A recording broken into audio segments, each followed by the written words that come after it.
Assalamualaikum warahmatullahi wabarakatuh. Halo teman-teman, pada kesempatan kali ini kami dari kelompok 7 akan membahas materi yang berjudul Permasalahan Perang di Zaman Rasulullah. Nah, poin-poin yang akan kita bahas kali ini, yang pertama ada perang dalam Islam, yang kedua ada peperangan pada masa Nabi, yang ketiga ada perang Ghazwah, dan yang terakhir ada perang Syariah. Nah, sebelum masuk ke materi, perkenalkan anggota kelompok kami terlebih dahulu. Yang pertama ada Brahmanda Syafa dengan NIM B05200016. Yang kedua ada Daryatin Nur Hanifah dengan NIM B05200017. Dan yang terakhir ada Fadilatus Sadiah dengan NIM B05200022. Memasuki materi yang pertama, yaitu perang dalam Islam. Tidak ada satu ayat di dalam Al-Quran atau peristiwa apapun yang terjadi di awal sejarah Islam yang menunjukkan bahwa Islam disebarluaskan dengan kekuatan dan kekerasan. Atau dengan kata lain, peperangan dalam Islam bukan dimaksudkan untuk menggiring dan memaksa manusia untuk masuk Islam. Sebab berbagai peperangan hanya berkisar pada usaha melakukan tindakan defensif dan perlindungan diri dari serangan dan permusuhan, juga untuk melindungi dakwah dan membangun kemerdekaan beragama.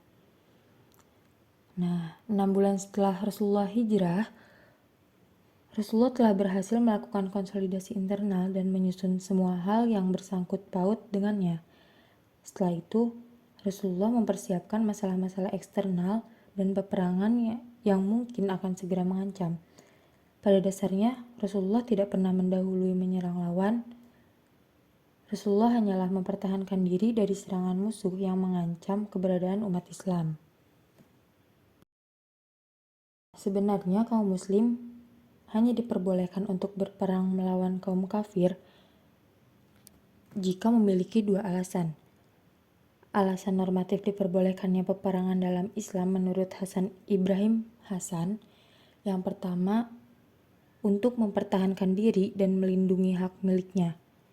Nah, hal ini dijelaskan dalam Al-Quran surah Al-Hajj ayat 39-40 yang artinya telah diizinkan berperang bagi orang yang diperangi karena sesungguhnya mereka telah dianiaya dan sesungguhnya Allah Maha Kuasa menolong mereka, yaitu orang-orang yang telah diusir dari kampung halamannya tanpa alasan yang benar kecuali mereka berkata, Tuhan kami hanyalah Allah.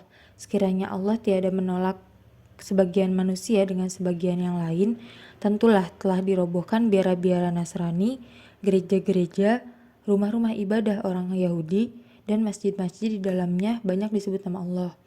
Dan sesungguhnya Allah pasti menolong agamanya, bahwasanya Allah sungguh Maha Kuasa lagi Maha Perkasa.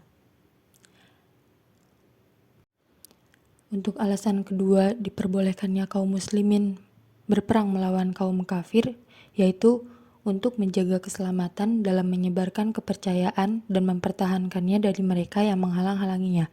Sebagaimana dalam Quran surah At-Taubah ayat 36 yang artinya, dan perangilah musyrikin itu semuanya sebagaimana mereka memerangi kamu semuanya, dan ketahuilah bahwasanya Allah bersama orang-orang yang bertakwa. Nah, kedua ukuran pertahanan itulah yang dikenal dengan istilah jihad, yang berarti menggunakan kekuatan seseorang untuk memukul mundur dengan sikap a priori untuk tidak bekerja sama.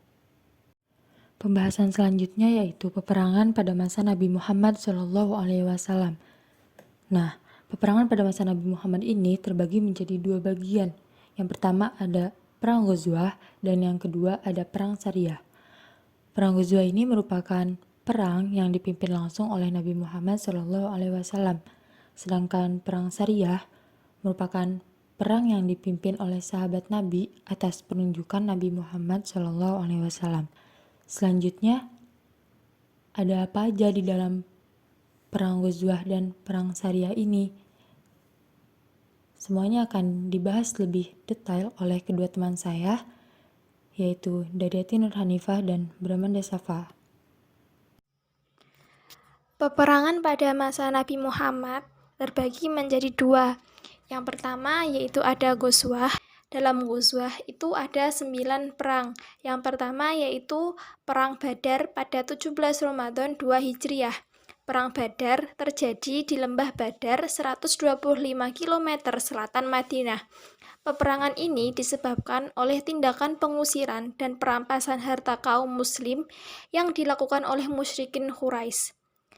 Dalam peperangan ini, kaum muslim memenangkan pertempuran dengan gemilang. Tokoh Quraisy yang terlibat dalam perang Badar yaitu Utbah bin Rabi'ah, Al-Walid, dan Syaiban. Nah, ketiganya itu tewas di tangan tokoh muslim seperti Ali bin Abi Thalib, Ubaidah bin Haris, dan Hamzah bin Abdul Muthalib. Adapun di pihak muslim, Ubaidah bin Haris meninggal karena terluka. Yang kedua yaitu ada Perang Uhud pada Sya'ban 3 Hijriah. Nah, Perang Uhud itu terjadi di Bukit Uhud, dan Perang Uhud itu dilatar belakangi oleh kekalahan kaum Quraisy pada Perang Badar, sehingga timbul keinginan untuk membalas dendam kepada kaum muslimin. Pasukan Quraisy yang dipimpin oleh Khalid bin Walid mendapat bantuan dari kabilah Safik, Tihamah, dan Kinanah. Dalam musyawarahnya, Nabi menyusun strategi perang, yaitu kaum Quraisy akan disongsong di luar Madinah.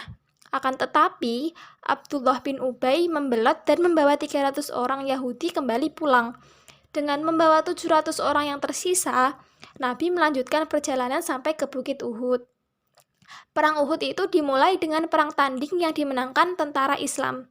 Akan tetapi, kemenangan tersebut digagalkan oleh godaan harta. Para prajurit Islam sibuk memungut harta rampasan. Pasukan Khalid bin Walid memanfaatkan keadaan ini dan menyerang balik tentara Islam.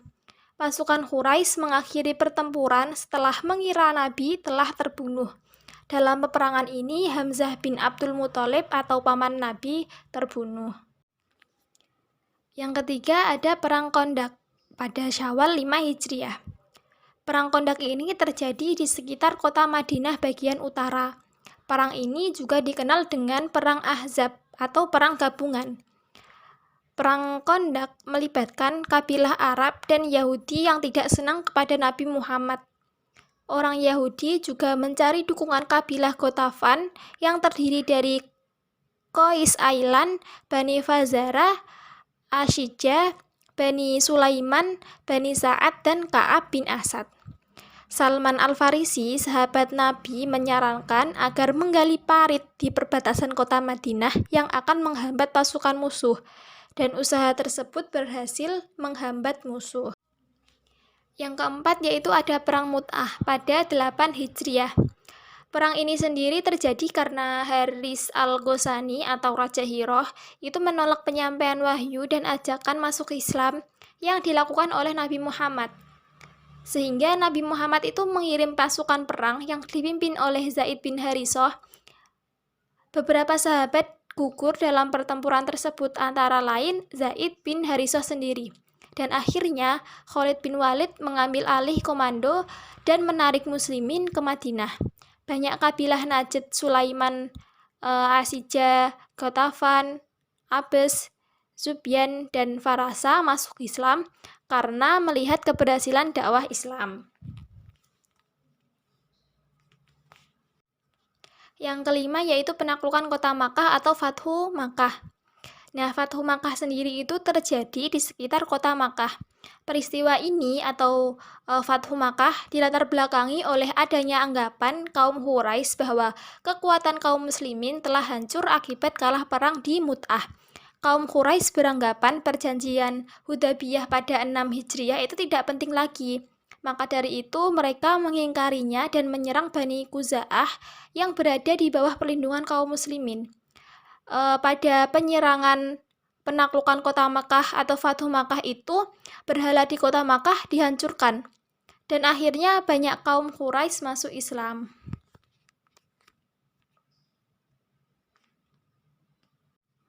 Yang keenam yaitu ada Perang Hunain pada 8 Safar 8 Hijriah. Perang Hunain itu terjadi antara kaum muslim melawan kaum Quraisy yang terdiri dari Bani Hawazin, Bani Safik, dan Bani Juisam. Perang ini terjadi di lembah Hunain sekitar 70 km dari kota Makkah. Perang ini merupakan bentuk balas dendam kaum Quraisy karena peristiwa Fathu Makkah. Pada pertempuran ini dimenangkan oleh pasukan Muslim.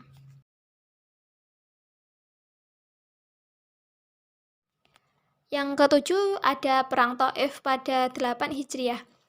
Pasukan Muslim mengejar sisa pasukan Quraisy yang melarikan diri dari Perang Hunain sampai kota Taif.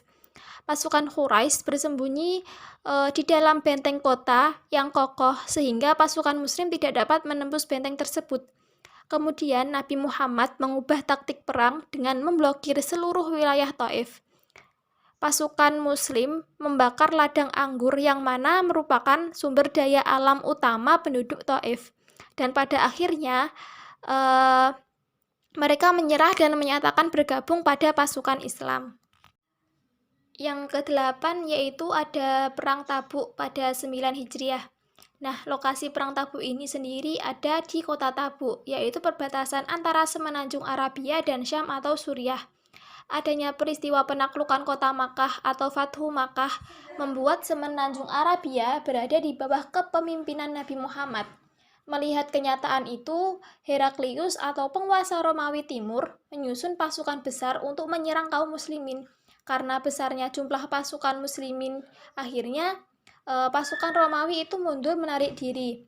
Dan Nabi tidak melakukan pengejaran tetapi berkemah di Tabuk. Nabi membuat perjanjian dengan penduduk setempat sehingga daerah perbatasan tersebut dapat dirangkul dalam barisan Islam. Yang ke-9 yaitu ada Perang Widan pada 12 Rabiul Awal 2 Hijriah. Perang ini terjadi di wilayah Widan, yaitu desa antara kota Makkah dan Madinah. Pertempuran fisik terjadi karena kafilah Quraisy melalui daerah tersebut, sehingga Rasulullah melakukan perjanjian kerjasama dengan Bani Damroh yang tinggal di rute perdagangan kafilah Quraisy di Widan. Kesepakatan tersebut berisi kesanggupan Bani Damrah untuk membantu kaum muslimin apabila dibutuhkan.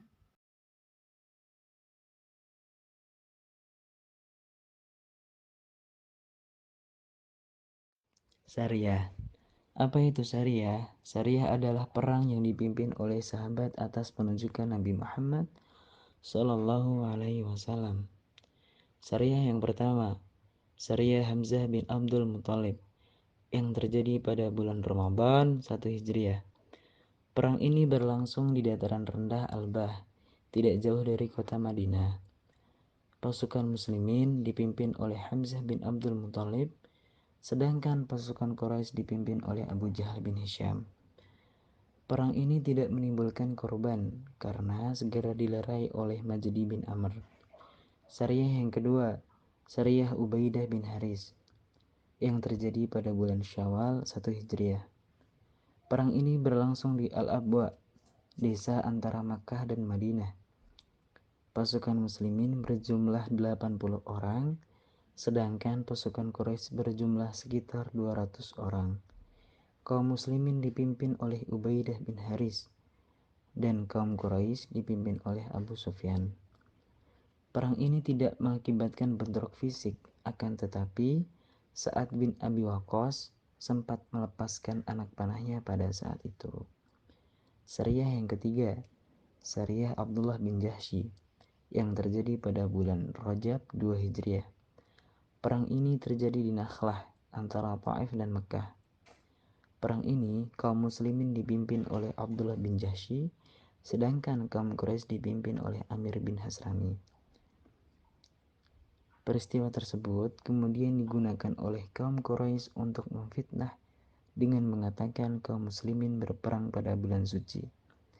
Pada saat itu turunlah firman Allah, surah Al-Baqarah ayat 217 yang menjelaskan tentang ketentuan penyelesaian pada bulan haram, yaitu bulan Rajab. Syariah yang keempat, Syariah Qirdah, yang terjadi pada bulan Jumadil Akhir 3 Hijriah. Perang ini berlangsung di Sumur Qirdah, tempatnya di Najd, Arab Saudi. Pasukan muslimin dipimpin oleh Aid bin Harithah. Perang ini dimenangkan kaum muslimin dengan merebut harta kaum Quraisy.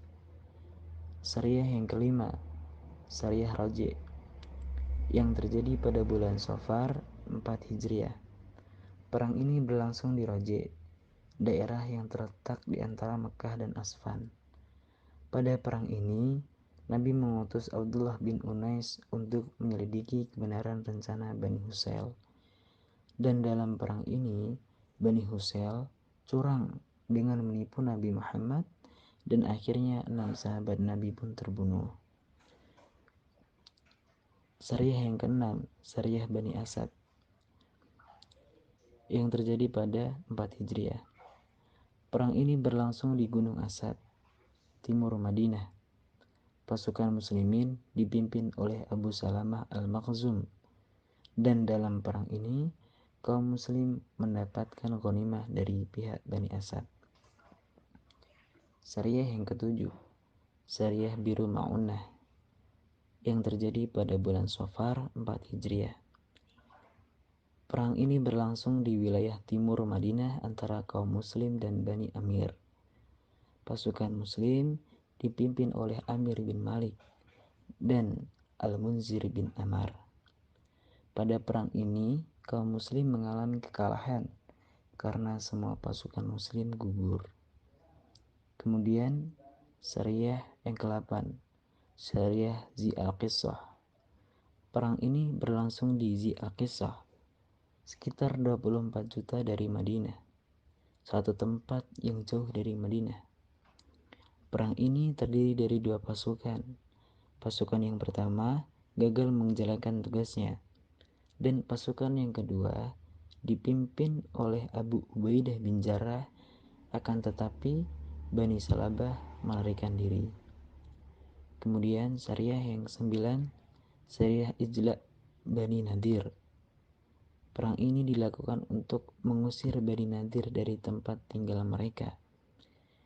Sariyah yang terakhir, Sariyah Ka'ab bin Umar al-Ghifari, yang terjadi pada 8 Hijriah. Perang ini berlangsung karena perlawanan di Zat Ablah, tempat di Syam, Suriah, terhadap ajakan beberapa utusan Nabi Muhammad SAW untuk memeluk agama Islam. Dan dalam perang ini, semua pasukan muslimin menjadi syuhada, kecuali Ka'ab bin Umar al-Ghifari. Oke, sekian penyampaian materi dari kelompok kami. Semoga bermanfaat, kurang lebihnya mohon maaf. Wassalamualaikum warahmatullahi wabarakatuh.